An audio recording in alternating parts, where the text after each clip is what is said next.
Talk about a burial of the president, and we are actually still on the 24th of November, I apologize for. We're kind of going back and forth in different things.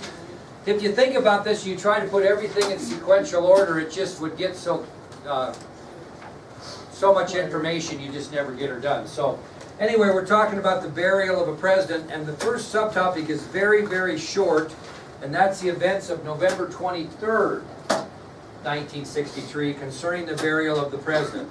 Now we got to keep in mind that he was assassinated at 12:30 p.m. on the 22nd.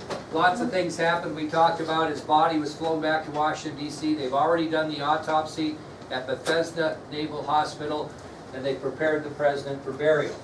So what happens on Saturday, November 23rd, is they take John F. Kennedy's body to the East Room of the White House. Now, if we're lucky enough to get a White House tour, you'll be able to see the East Room. It's where the president does a lot of press conferences. It's one of the bigger display rooms in the White House, and the president's body was placed in the East Room of the White House on Saturday, November 23rd, 1963. The reason for that is from 10 a.m. until 6 p.m. that day, family members and government dignitaries were allowed to come in and pay their last respects to the fallen president. So that was a specific day only for family and only for important government dignitaries to come into the East Room of the White House and pay their respects to the fallen president. That's all that happened on November 23rd, 1963. Oh no. Good?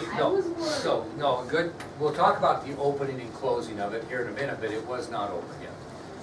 Okay, that'll take us then to the events of November 24th, 1963. And the thing that you got to keep in mind, although we won't talk about it, is that's the same day that Lee Harvey Oswald was assassinated as well. So I'm going to show you some footage when we get all done of the live broadcast of the whole day on the 24th, and they go from D.C. back to Dallas, to D.C. back to Dallas. And people are watching this live on TV, and they're 1 minute watching the procedures for the president's funeral, and the next minute, here's Lee Harvey Oswald getting killed. It was a real high range of emotions, and you'll get a chance to see the exact footage on that. But here was the events of November 24th. This was what was going to happen. A military processional, or parade, was going to happen from the White House to the Capitol. And what was going to happen, they were going to take the president's body from the East Room of the White House, and they were going to have a parade, or parade his body, from the White House to the Capitol. And the president's body would be transported on a horse-drawn caisson. You know what that is? Horse-drawn caisson, anybody know what that is? It's basically, it was the same, it was a horse-drawn hearse, basically, and it was the one that was used for President Lincoln as well. So it's got a lot of tradition to it. So on Sunday, November 24th, the protocol for honoring the following president was as followed. First of all, a military processional parade was going to move from the White House to the Capitol, with President Kennedy's body being transported by a horse-drawn caisson. And then the president's body was going to lay in state under the Capitol Rotunda for all Americans to honor until 9 o'clock that night. Now, the Capitol Rotunda obviously is right underneath the globe, so to speak, that you see on the U.S. Capitol. There's a big room in there. You will be there in about 6 weeks and see that. And they laid the president's body in state under the Capitol Rotunda, and the plan was that any American that wanted to come to the Capitol and pay their respects to the fallen president could do that until 9 o'clock that night. So that was the plan for the day, that the president's body would be taken from the East Room of the White House. It would be taken by horse-drawn caisson to the Capitol, where it would lay in state underneath the Capitol Rotunda till 9 that night.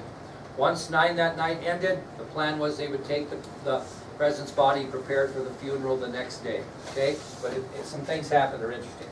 So, with that said, at 12:34 p.m. on November 24th, 1963, back at the White House, where the president's body is still lying in the East Room, Jackie and Robert Kennedy enter the East Room of the White House at 12:34 p.m. and they approach the president's casket. So back at the White House, Jackie and Robert Kennedy enter the East Room of the White House at 12:34 p.m. Kind of getting to what Delaney said. At this point, the president's coffin was opened up and Mrs. Kennedy placed 5 items in the president's coffin. So Robert and Jackie Kennedy arrive at the East Room of the White House at 12:34 p.m. on November 24th, 1963. The casket is opened and Mrs. Kennedy places 5 items inside the coffin. Item number 1 was a letter that she had written from herself. A handwritten letter from herself was placed in the coffin. A handwritten letter from daughter Caroline was placed in the coffin. A piece of paper that had been scribbled on by John Kennedy Jr. was placed in the coffin. Just a piece of paper that John Kennedy Jr. had scribbled on. She also put in there a pair of gold cufflinks.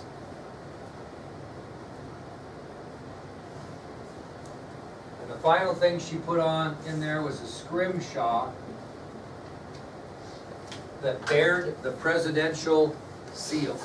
A scrimshaw that bared the presidential seal. Does anyone in here, I don't know if I've ever had a class know what a scrimshaw is. Does anybody know what a scrimshaw is? Anybody at all? Okay, I'll show you what a scrimshaw looks like. This is a replica of the scrimshaw that sat on President Kennedy's desk his entire presidency. It's ivory with an etching in it. The one that she put in just happened to have the presidential seal on. So this is a scrimshaw right here, okay? And she placed those 5 items in the coffin. Robert Kennedy then placed 2 items in the coffin. Catholics, what's one thing he put in there? No? What? Yeah, he put an engraved silver rosary in. An engraved silver rosary. And the other thing he put in, did I pass this around to you ever?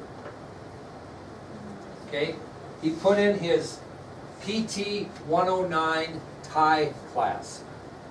He put in his PT 109 tie class. Now here's the history behind these, and I will pass them around. When John Kennedy ran for president in 1960, he had these tie class made that say Kennedy 60 on a PT 109 vote. He had another batch made up for what? The re-election in 64. But he did not put a year on that. Robert Kennedy then used those during his presidential bid in 68 before he was assassinated. So here's one of each. Well, what John Kennedy did, or what Robert Kennedy did, is he put the top one in there.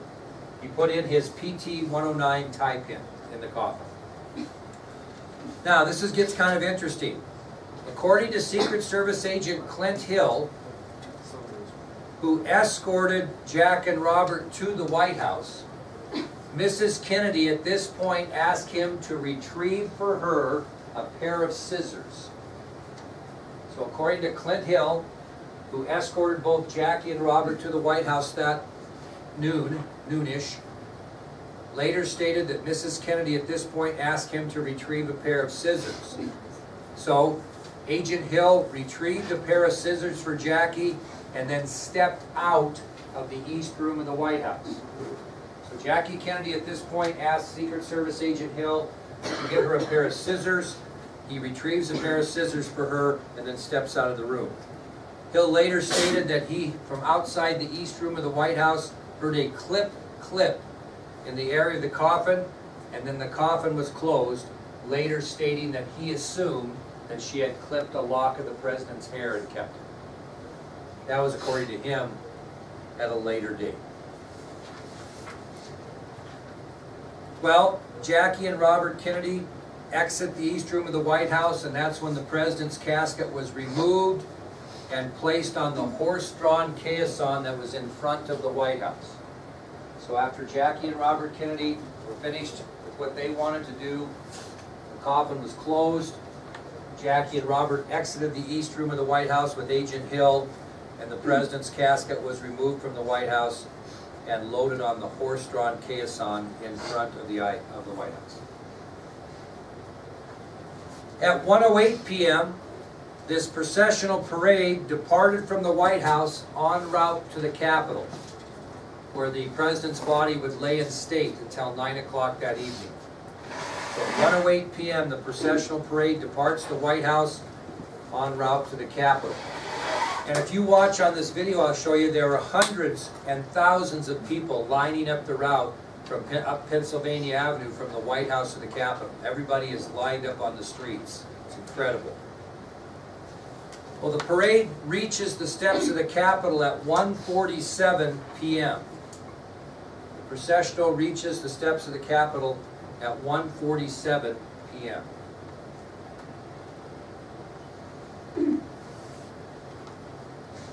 At 1:52 p.m., a 21-gun salute is fired, and the body bearers, those would be the pallbearers, the body bearers carry the casket up the stairs to the rotunda.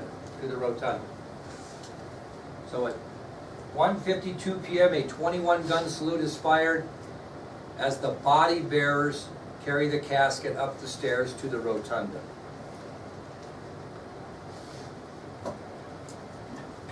At 2:02 p.m., in the Capitol Rotunda, Senator Mike Mansfield of Montana gives his famous eulogy to the fallen president.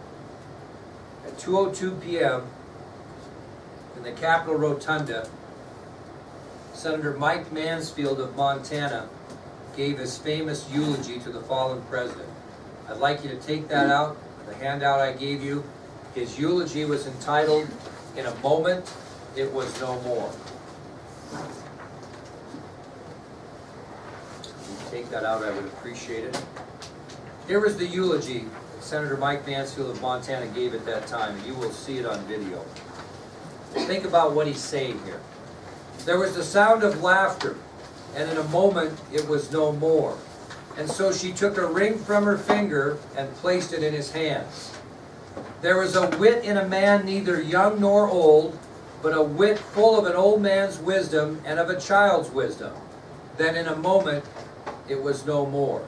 And so she took a ring from her finger and placed it in his hands. There was a man marked with scars of his love of country, a body active with the surge of life far, far from spent, and in a moment it was no more. And so she took a ring from her finger and placed it in his hands. There was a father with a little boy and a little girl, and the joy of each in the other, and in a moment it was no more. And so she took a ring from her finger and placed it in his hands. There was a husband who asked much and gave much, and out of the giving and the asking, wove with the woman what could not be broken in life, and in a moment it was no more. So she took a ring from her finger and placed it in his hands, and kissed him, and closed the lid of a coffin.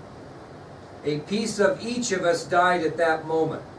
Yet in death he gave himself to us. He gave us of a good heart from which the laughter came. He gave us of a profound wit from which a great leadership emerged. He gave us of a kind and strength fused into the human courage to seek peace without fear. He gave us of his life that we too in turn might give.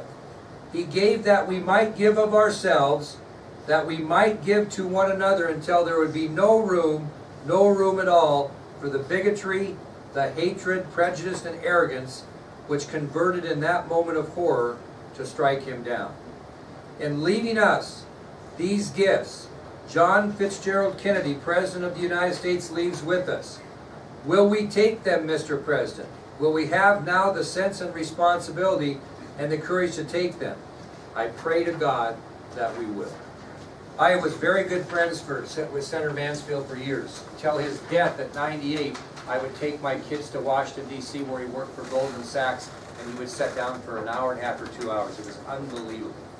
But I happen to have a copy up there. There's kind of a Mansfield montage up there, and there's a copy of the original eulogy that he sent to a lady just a few days after the assassination who wrote him a letter and asked him for a copy, which is pretty cool. So you can take a look at that later if you'd like. Well, after Senator Mansfield gave his famous eulogy, Mrs. Kennedy and Caroline kneel by the coffin, and kiss the flag. At 2:19 p.m., the Kennedy family left Capitol Hill, and it was at that time that the American people were allowed to and began to pay their respects to the fallen president. Again, at 2:19 p.m., the Kennedy family left Capitol Hill, and at that time, the American people had the opportunity to and began to pay their respects to the fallen president. Now, basically what they did is they came up into the rotunda and walked around and walked out, if you can imagine that in your mind. Now, like I mentioned, officials had planned to close the rotunda that night at 9 p.m., but seeing the crowds that were showing up, they decided to keep it open as long as people wanted to come. Okay? Now listen to this. By 1 o'clock in the morning the next day, on the 25th, they estimated that approximately 76,000 people had filed past Kennedy's coffin at a rate of about 14,400 an hour. By 1 in the morning the next day, I'm telling you. Well, it was at that time that officials adjusted their plan, and instead of having people go single file, they had them go 2, 3, and 4 abreast, because there were so many people at 1 o'clock in the morning still waiting to have the opportunity. Listen to this. At 2 o'clock in the morning, on November 25th, the day of the funeral, you know how long the line was from the Capitol to the end of the line? 3 miles long. 3 miles long. Can you even imagine that? 3 miles long. And finally, at 10 o'clock in the morning, the next morning, they had to close the doors because what are they getting ready for? The funeral. They were only going to stick, they thought the people would come till about 9 o'clock. 10 in the morning the next day. Now, I'm not being critical of any president, but do you think that happens today? I don't know if you'd have such an outpouring. That's just incredible. Well, by the time it was over, they estimated, and it was an estimate, that somewhere between 300,000 and 500,000 people had walked past the president's coffin at the Capitol Rotunda paying their respects. I think that's absolutely incredible.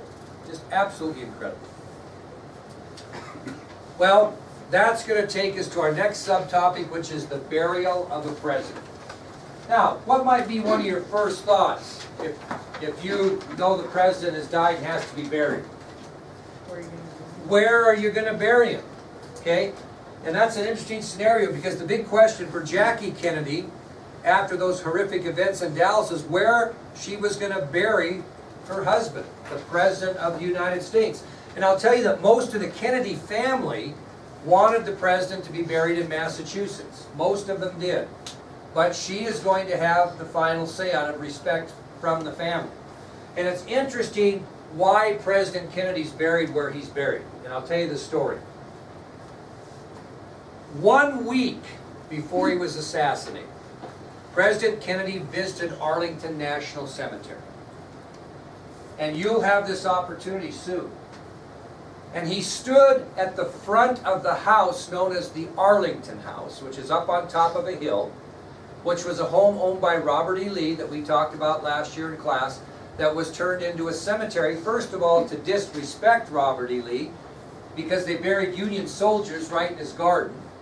And it turned out, when he left the plantation, that it becomes the most hallowed ground in world history. But President Kennedy is standing up right in front of the Arlington House, which looks straight over, right down, straight to the Lincoln Memorial. You can see the Washington Monument, you can see the Potomac River, the White House, you can see it all from there, Jefferson Memorial. And the president was sitting up there a week before the assassination, and he had just marveled at the view. He just absolutely marveled at the view. And that stuck in his mind for several days after he was up there prior to the assassination. So, on Saturday, November 24th, Secret Service agent Clint Hill escorted Mrs. Kennedy to Arlington. And she stood on that impressionable spot in front of the Arlington House and looked down and selected the area below the Arlington House as the place where that would be the final resting place for her husband. That's how the choice was made, a day before the funeral. Imagine that? day before.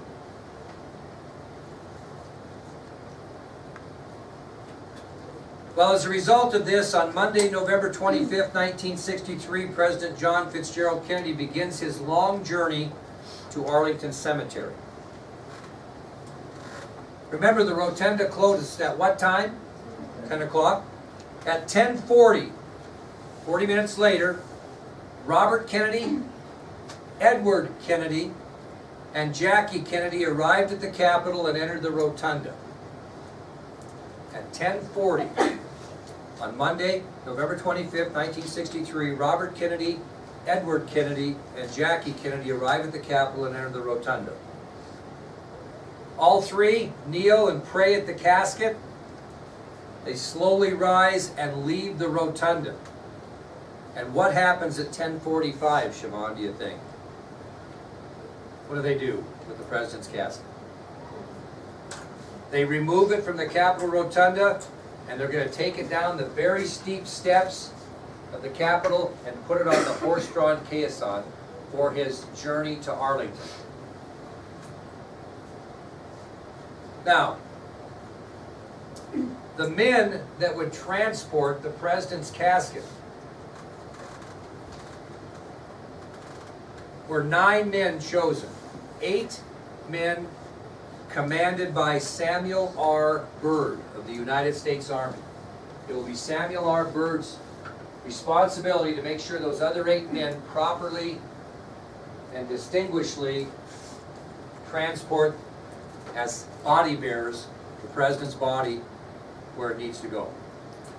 I don't know if you need to write these down, you can look on your ID sheet, but the other 8 were George Barnum of the Coast Guard, Hubert Clark of the Navy, Timothy F. Cheek of the Marines,